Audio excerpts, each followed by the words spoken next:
My girlfriend posted, "Just bought my dream car." It was my car, re-registered in her name using forged signatures.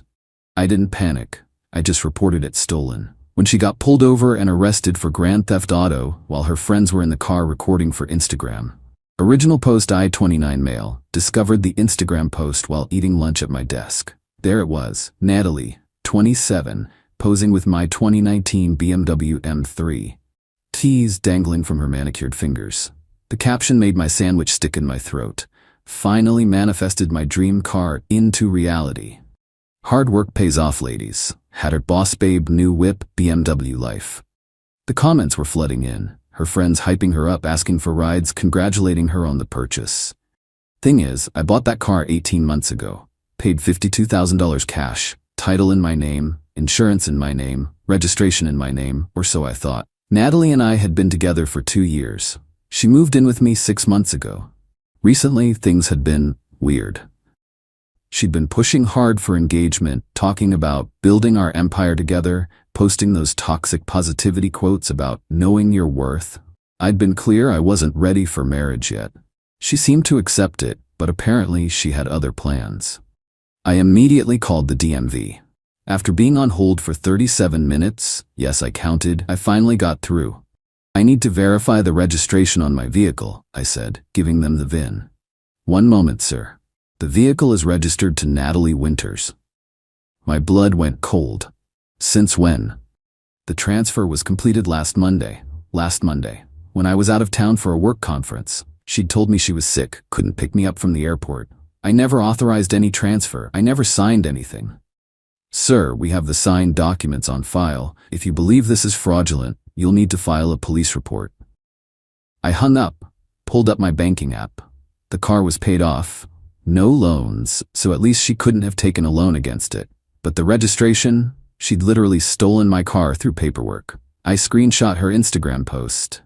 Then I did something that would later prove genius. I went to her profile and screen recorded her Instagram story. She was at a brunch spot with her friends. My car keys prominently displayed on the table, talking about leveling up and cutting dead weight. Then I called the police. Update 1. 3 days later. The detective assigned to my case, Detective Hayward, was thorough. I'd filed the report immediately, providing original purchase documents, insurance papers, bank statements showing I paid for the car, screenshots of Natalie's social media, text messages where she'd asked to borrow the car various times, establishing it was mine. Detective Hayward pulled the DMV transfer documents. The signature was laughably bad, like not even close to mine. She'd also used a fake notary stamp she'd apparently bought online. "This is felony forgery and grand theft auto," he said. "The car's value makes it a serious charge." "What now?" I asked. "We'll put out a bolo for the vehicle. When we locate it, she'll be arrested." I didn't tell anyone. Not our mutual friends, not her family, nobody. Just went about my life. Moved her stuff into boxes in the garage. She hadn't taken much when she left, just essentials, and apparently my car documents from the filing cabinet. Meanwhile, Natalie was living her best life on social media. Daily posts with the car, videos of her and her friends cruising around, music blasting. One particularly ironic post, "Surround yourself with people who celebrate your wins." Her friend Kelsey commented, "Yas, queen, you deserve this." If only they knew. The entitlement was staggering. She'd literally committed multiple felonies and was broadcasting it to the world. The audacity of thinking she could just take my car by forging papers and I'd not notice or not do anything about it. Day 2 after filing the report, she texted me, "Hey babe, been thinking, maybe we rush things, can we talk?" I didn't respond. "I know you're hurt about me needing space, but we can work through this." Still nothing from me. Stop being immature. At least respond. I screenshot everything and forwarded to Detective Hayward. He told me not to engage, don't tip her off. The hardest part was watching her mom comment on the car photos. "So proud of my baby girl, working hard and achieving dreams." "Lady, your baby girl is a felon." Update 2, 1 week later. The arrest video is probably viral by now, but let me tell you the whole story. It was a Thursday afternoon. According to what I heard later, Natalie decided to take her 3 closest friends on a beach day trip. They were documenting everything for Instagram, of course. Kelsey was recording from the passenger seat. 2 other friends in the back, music pumping, everyone singing along. They were about 10 minutes into the drive when the lights came on behind them. The Instagram live video, which someone saved and sent me, shows everything. Natalie pulling over, confused. Was I speeding? I wasn't even speeding. The officer approaches. License and registration, please. Natalie, still not getting it, hands over her license and the fraudulent registration. Ma'am, step out of the vehicle. What? Why? I wasn't doing anything wrong. Ma'am, step out of the vehicle now. The camera's shaking as Kelsey tries to film. You can hear Natalie getting increasingly agitated. This is harassment. I know my rights. Ma'am, you're under arrest for grand theft auto and forgery. The scream she let out. The absolute scream. This is my car. I have the registration. The registration you fraudulently obtained, the owner reported this vehicle stolen. And then, this is the best part, she says, that bitter asshole. Just because I dumped him. Way to admit you knew who the real owner was, Natalie. Her friends are freaking out.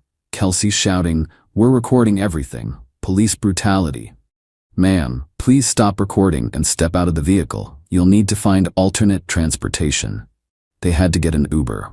3 girls standing on the side of the highway, waiting for an Uber while their friend gets arrested. The Instagram live cut off, but not before catching Natalie in handcuffs, ugly crying about how this was all a misunderstanding. My phone exploded about an hour later. Mutual friends, her family, everyone who'd seen the arrest on Kelsey's Instagram. Her mom called me 15 times, finally answered on the 16th. How dare you have my daughter arrested? Over a car.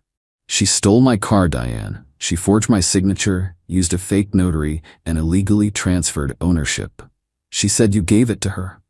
I have text messages of her asking to borrow it dated after she supposedly owned it. Why would she ask to borrow her own car? This is vindictive. You're ruining her life over a breakup. She ruined her own life when she committed multiple felonies. Diane hung up on me. Then came the flying monkeys. Natalie's whole squad started blowing up my phone and social media.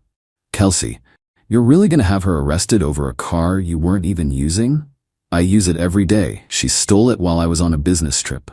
She's facing prison time over a stupid car. She's facing prison time over grand theft and forgery.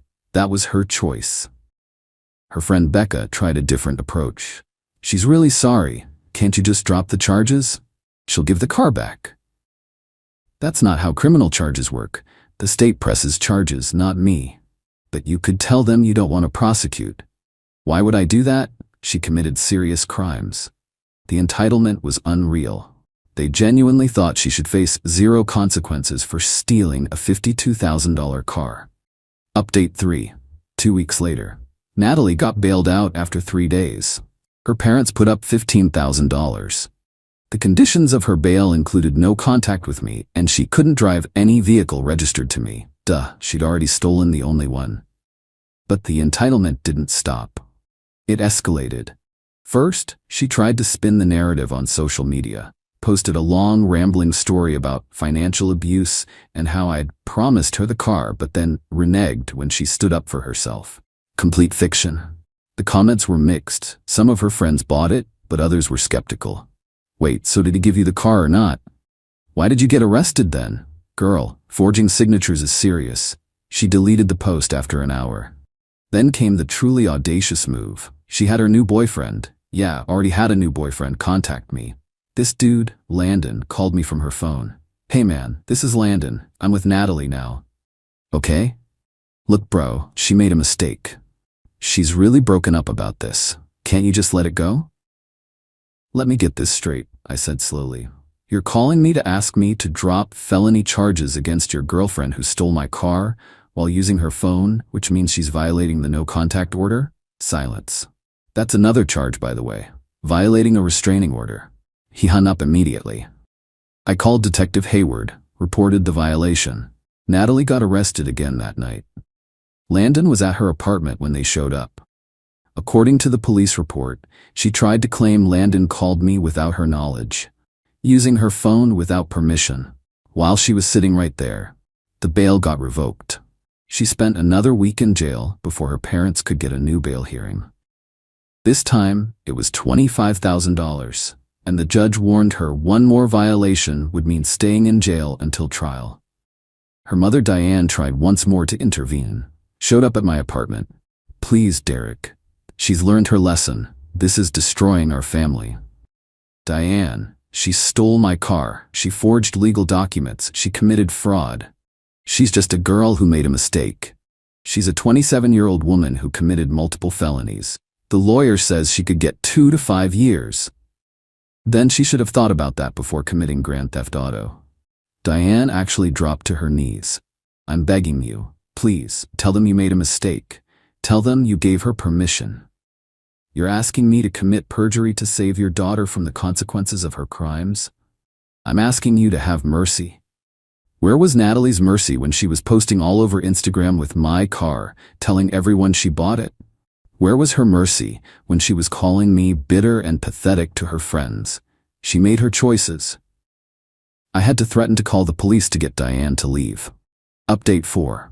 1 month later. The preliminary hearing was last week. I had to testify. Natalie sat there in her jail outfit. She'd been locked up again after sending me an email titled, "You win," with a long rant about how I'd ruined her life, another bail violation. The evidence was overwhelming. The forged signatures. The handwriting expert said it was amateurish at best. The fake notary stamp she'd ordered from a website, they had her credit card records.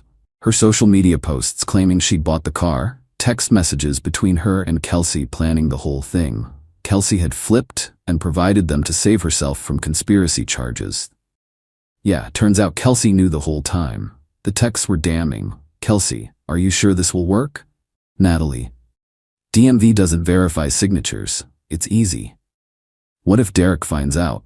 He won't, and even if he does, possession is 9/10 of the law. That's not how that works, lol. Whatever. He owes me anyway. I've been his girlfriend for 2 years. I deserve something. The prosecutor also revealed Natalie had searched how to forge signatures, penalty for forging car title, and can you go to jail for stealing boyfriend's car on her laptop. She'd literally Googled the crime before committing it. Her lawyer tried to argue it was a misunderstanding between romantic partners, and that I'd given her implied permission to use the car. The judge almost laughed. "Counselor, implied permission to use a vehicle doesn't extend to fraudulently transferring ownership." The judge ruled there was sufficient evidence for trial. Natalie started sobbing. Her mom started wailing in the gallery. Her dad just looked defeated. As I was leaving the courthouse, Landon, the new boyfriend, approached me. "Dude, you destroyed her life over a car. She destroyed her own life when she stole my car. She was going to marry you. She thought what's yours was hers. We weren't even engaged. And that's not how property law works. You're heartless." "I'm heartless? Your girlfriend stole $52,000 from me and you think I'm the bad guy?" He tried to get in my face. Security intervened. He got banned from the courthouse. Update 5, 2 months later. Natalie took a plea deal. Her lawyer finally convinced her that going to trial would be worse. The evidence was too overwhelming. She pled guilty to grand theft auto, reduced from first degree to second degree, forgery, identity theft. Sentenced to 18 months in prison, suspended to 6 months with good behavior, 3 years probation, $5,000 fine, restitution for my legal fees, $8,500, 200 hours community service. She has a felony record now, forever. The day after sentencing, I got a call from her dad, Robert. Different energy than Diane. "Derek, I want to apologize. We raised her wrong, gave her everything, never let her face consequences. This is on us too." "I appreciate that, Robert. I'm paying your legal fees, all of it. Already sent a check to your lawyer." "You don't have to." "I do. It's the least I can do. Maybe if we'd held her accountable earlier, this wouldn't have happened." It was the only one in her family who got it. Meanwhile, social media was still popping off. Natalie's friends were doing a Free Natalie campaign that went nowhere. Kelsey posted about how the system is broken, and it's criminalized relationship disputes. Someone with common sense commented, "She literally stole a car and forged documents. That's not a relationship dispute, that's a felony." The best part? Remember all those Instagram posts of her with my car? The prosecutor used every single one as evidence. Her boss babe posts became exhibits in her criminal case. She played herself. I got my car back, obviously. Had to pay to get it out of impound, but insurance covered it. Still drives great. Sometimes I pass places where she took those photos, and I just shake my head. The entitlement never stopped, though. Even after conviction, she had Kelsey post a message from Natalie. "I hope Derek is happy. He got his car in his revenge. I loved him, and this is how he repaid me." I guess some people can't handle a strong woman who goes after what she wants. Going after what you want equals stealing, apparently. Final update, 6 months later. Natalie got out after 4 months, good behavior. She had to move back in with her parents because, surprise, having a felony record makes it hard to get an apartment or a job. Apparently, even the MLM schemes she used to push don't want felons as consultants. I ran into Kelsey at a coffee shop last week. She tried to duck out, but I was between her and the door. "Derek, Save it, Kelsey. For what it's worth, I told her it was stupid, but she was convinced you just let it go." Why would she think that? Because she said you were weak, said you'd never have the balls to actually do anything about it. I laughed. "How'd that work out for her?"